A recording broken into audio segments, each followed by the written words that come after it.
La vie est belle, le destin sans les cartes. Personne ne joue avec les mêmes cartes. Le berceau lève le voile, multiples sont les routes qu'il dévoile. Tant pis, on n'est pas né sous la même étoile. Moi, je suis Camille Vega, je suis le secrétaire général du Secours Populaire du Bas-Rhin, habitant de Strasbourg donc, et secrétaire national du Secours Populaire.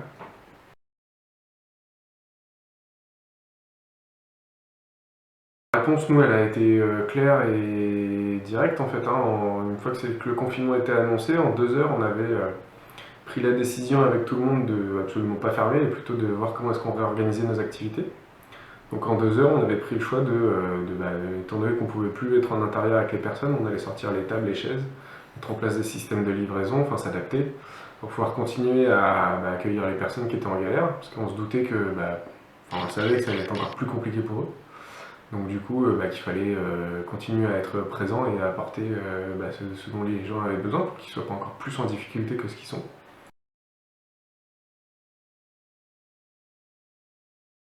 Forcément, ça a été une réorganisation, mais en fait, on a appris très très vite que ça allait être difficile, parce que en fait, on s'est aperçu qu'il y en avait très peu qui avaient fait le même choix que nous, de rester ouverts, et que forcément, vu qu'on ne savait pas ce qui nous arrivait, ce qui se passait, il y en a beaucoup qui ont eu quelque part ce réflexe humain de je sais pas, j'ai peur, je me referme. Et en fait, on s'est retrouvé un petit peu tout seul à pouvoir accueillir les personnes et les aider. Donc on a un nombre de personnes inimaginable, on ne pouvait pas imaginer qu'on accueillerait autant de personnes en fait. Parce que on a toutes les personnes qui sont venues nous voir en disant mais je vais partout, tout est fermé, la porte est fermée, est-ce que je peux venir vous voir et est-ce que vous pouvez m'aider parce que vous êtes les seuls qui êtes ouverts.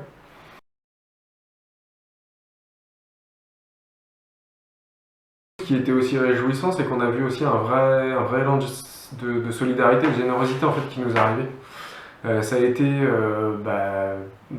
déjà parce qu'il y a eu beaucoup de monde qui nous ont sollicité pour venir donner un coup de main et faire du bénévolat. Et c'est quelque part ce qui nous dit, c'est que en fait, à partir du moment où les gens ont du temps libre et du temps pour eux, c'est là qu'ils ont envie de se mobiliser, mais c'est juste qu'en temps général, ils n'ont pas de temps, parce que dès qu'en fait ils ont un petit peu de temps, ils nous appellent pour nous rejoindre et participer. Mais on a eu aussi une grande générosité auprès de nos donateurs particuliers, puisque nos dons particuliers ont fortement augmenté. On a aussi des entreprises avec qui on ne bossait pas jusqu'à présent et qui nous ont sollicité, qui nous ont appelés pour pouvoir nous faire des dons, pour pouvoir nous soutenir. Donc ça a été vraiment, ça nous a fait du bien.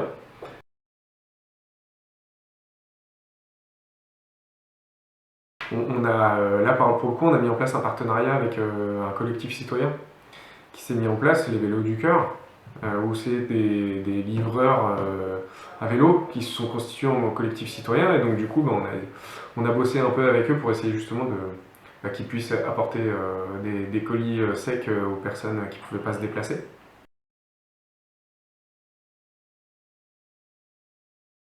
Les institutions se sont aussi réveillées. Et du coup, notamment quand nos stocks étaient vides et qu'on les a sollicités en disant écoutez, nous maintenant on va plus pouvoir continuer encore très longtemps si vous ne nous soutenez pas.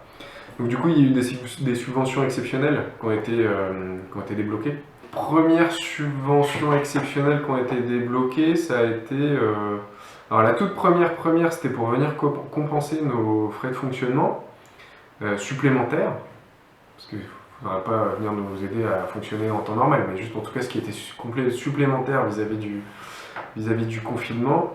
Ça a été, si je te dis pas de bêtises, c'était pendant l'été, juillet-août. Et ensuite, il y a des subventions exceptionnelles qui ont été débloquées, là pour vraiment exceptionnelles et pour de l'achat de denrées pour venir compléter nos stocks, ça a été en septembre.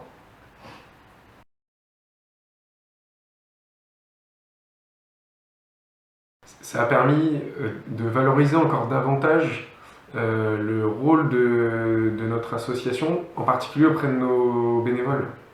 Parce que en fait, nos bénévoles, en temps normal, j'ai envie de dire, ils viennent et quelque part c'est oui, je viens aider et c'est déjà valorisé. Mais en fait là, ils se sont vraiment identifiés comme les héros du quotidien, quoi. Où c'était nous on est mobilisés et on est en première ligne pour venir aider les plus fragiles. Et donc du coup, ça a vraiment permis de renforcer cet élan et cet effet de groupe et de collectif où on a senti vraiment une force qui est montée comme ça. Et en plus, du coup, quand ils voyaient que de l'extérieur, on venait les soutenir en disant on pense à vous, on vient vous soutenir, on vient vous aider. Quand je les ai interrogés à dire mais t'es sûr que tu veux continuer à venir tous les jours, etc. Ouais, non, on a commencé, on finit, on va jusqu'au bout, on veut être là, on veut continuer. Au niveau de l'association, tu sens qu'on est vraiment... limite, on est prêt à aller au bout du monde ensemble, quoi, tu vois. C'est en mode on est ensemble, on y va et on va jusqu'au bout, quoi. Et ça a créé vraiment quelque chose de fort entre nous.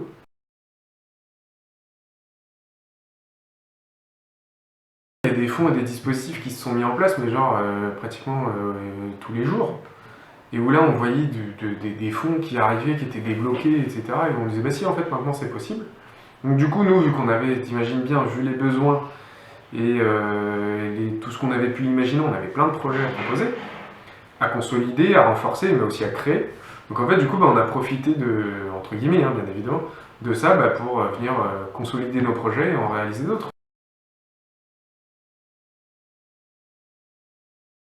Parce qu'au moment du confinement, on nous a annoncé un monde d'après qui sera différent, où les choses auront changé. Et quelque part, on avait l'espoir de par les discours qui nous étaient tenus, que ce serait maintenu. Et en fait, là, on s'aperçoit maintenant, à l'heure actuelle où on est, que on nous annonce à nouveau que les budgets et les moyens baissent, que les pouvoirs publics ne peuvent pas tout faire, et que du coup on revoit à nouveau des gens qui se retrouvent à la rue avec des tentes qui poussent un petit peu comme des champignons, avec des gamins qui se retrouvent à nouveau à la rue. En gros, on se retrouve plus ou moins à la situation d'avant le confinement, quoi. Donc on est en train de se dire tout ça pour ça, et on n'a pas appris, quoi. On n'a pas tiré les leçons du truc, et du coup c'est un peu... C'est pas décourageant parce qu'on va pas perdre notre force, mais c'est juste de se dire bon allez, il faut repartir, et puis il faut à nouveau réexpliquer, puis il faut repartir au combat, et puis il faut pour faire valoir les droits des personnes.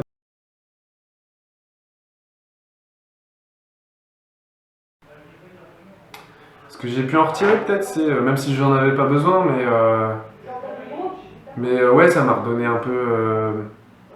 ça m'a redonné encore plus de force sur ce que je fais, sur mon engagement, dans le sens où même si je savais que l'engagement que j'ai, parce que mon boulot c'est un vrai engagement personnel, c'est un vrai choix de ma part, j'ai construit quelque part toute ma vie autour de ça, mais cette période qu'on a vécue, ça a fini de me convaincre que j'avais fait le bon choix, et que c'est que j'étais fait pour ça, et que je voulais faire ça de ma vie en fait.